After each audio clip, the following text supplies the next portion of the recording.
क्या आपने कभी सोचा है कि जीवन में जो हमारे साथ होता है वो संयोग है या परिणाम? क्यों कुछ लोग कठिनाइयों के बाद भी सफलता तक पहुंच जाते हैं और कुछ लोग सब कुछ पाकर भी खालीपन महसूस करते हैं? आज हम कर्म का मनोविज्ञान समझेंगे। ये विषय न सिर्फ भारतीय दर्शन की नींव है, बल्कि आधुनिक मनोविज्ञान और सबकॉन्शियस माइंड की गहराइयों से भी जुड़ा है। और हाँ, अंत तक बने रहिए, क्योंकि हम जानेंगे कि हमारे हर विचार, हर शब्द और हर कर्म किस तरह हमारे भविष्य को गढ़ते हैं। भारतीय शास्त्रों में कहा गया है, जैसा बीज बोगे वैसा ही फल पाओगे। ये सिर्फ धार्मिक कथन नहीं, बल्कि हमारे मनोविज्ञान की ठोस सच्चाई है। सोचिए, अगर आपका मन एक खेत है तो उसमें बोए गए विचार ही बीज हैं। नकारात्मक विचार बोएंगे तो डर, असफलता और निराशा की फसल मिलेगी। सकारात्मक विचार बोएंगे तो साहस, सफलता और आनंद की फसल पक्की होगी। सवाल है, हमारे कर्म और हमारे अवचेतन मन यानी सबकॉन्शियस माइंड के बीच ये गहरा रिश्ता कैसे काम करता है? अवचेतन मन और कर्म। आधुनिक मनोविज्ञान हमें बताता है कि हमारे दिमाग का लगभग 95% हिस्सा अवचेतन मन के रूप में काम करता है। यानी हम जो सोचते, बोलते और करते हैं, उसका बहुत बड़ा हिस्सा सीधे हमारे सबकॉन्शियस प्रोग्रामिंग से आता है। अब जरा सोचिए, अगर हम बार बार कहते हैं मुझसे नहीं होगा, मैं कमजोर हूं, तो ये वाक्य हमारे अवचेतन मन में बीज की तरह बैठ जाता है और यही बीज आगे चलकर हमारी वास्तविकता बनाता है।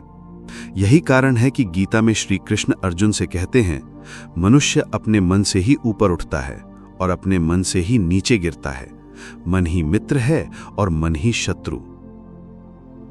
कर्म का मनोविज्ञान, the cycle of cause and effect.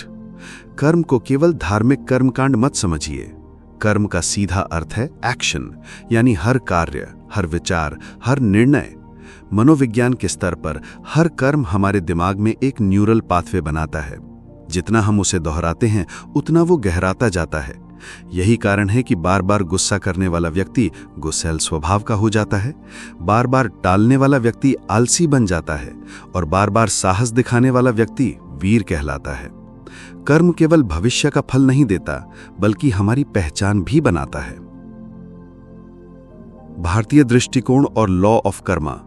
भारतीय दर्शन कहता है कि हर कर्म का फल निश्चित है। कर्मण्येवाधिकारस्ते मा फलेषु कदाचन। श्री कृष्ण अर्जुन से कहते हैं, कर्म करना तुम्हारा अधिकार है, परंतु फल की चिंता मत करो। पर आधुनिक मनोविज्ञान हमें बताता है कि यही चिंता हमें सबसे ज्यादा खाती है। जब हम केवल परिणाम पर ध्यान केंद्रित करते हैं तो हमारा अवचेतन मन भय और असफलता की छवियां बनाने लगता है। नतीजा चिंता, डिप्रेशन और नकारात्मक सोच। लेकिन जब हम केवल कर्म पर ध्यान देते हैं तो हमारा फोकस और एनर्जी वर्तमान में लगती है और यही हमें परिणाम तक ले जाती है। फियर वर्सेस फेथ, यानी भय और विश्वास का खेल।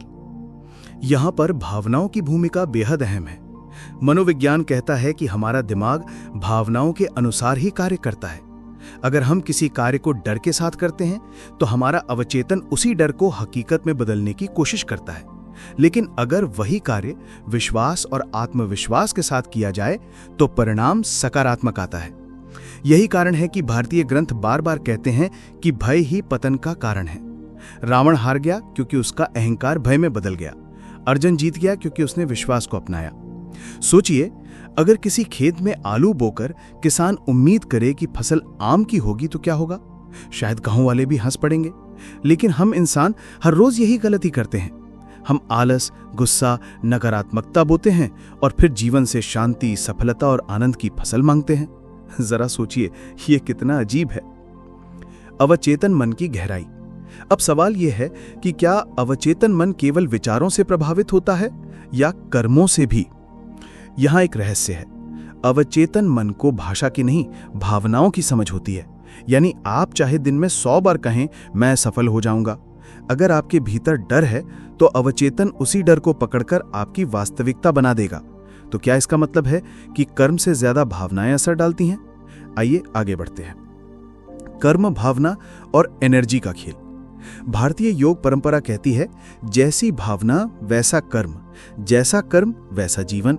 विज्ञान भी यही कहता है। न्यूरोसाइंस बताता है कि जब हम कोई कार्य करते हैं तो हमारी भावनाएं हमारे शरीर में केमिकल्स और हार्मोन्स छोड़ती हैं। ये हार्मोन्स हमारे अनुभव को गहराई से दिमाग में दर्ज कर देते हैं। इसीलिए डर के पलों को हम जल्दी नहीं भूलते और आनंद के पलों को याद कर करके मुस्कुराते हैं।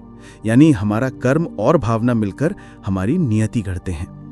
दी अर्जेंसी, आज ही बदलाव क्यों जरूरी है? अब सबसे बड़ा सवाल, अगर कर्म और अवचेतन मन इतना शक्तिशाली है तो हमें कब बदलना चाहिए? उत्तर है आज ही। कल का इंतजार करने वाले लोग अपने ही अवचेतन को धोखा देते हैं। सोचिए, अगर आपके जीवन का हर पल एक बीज है तो आप आज क्या बो रहे हैं? शिकायतें या कृतज्ञता, आलस या परिश्रम, डर या साहस? याद रखिए, बीज वही उगते हैं जो आप बोते हैं और यही आपके जीवन की दिशा तय करते हैं। तो मित्रों, कर्म का मनोविज्ञान यही कहता है कि हम वही पाते हैं जो बोते हैं। हमारा अवचेतन मन हर कर्म और हर भावना को रिकॉर्ड करता है और वही हमारी नियति बनाता है। यही कारण है कि गीता हमें सिखाती है कि कर्म पर ध्यान दो, फल अपने आप मिलेगा। सवाल यह है कि आप आज अपने जीवन में कौन सा बीज बो रहे हैं?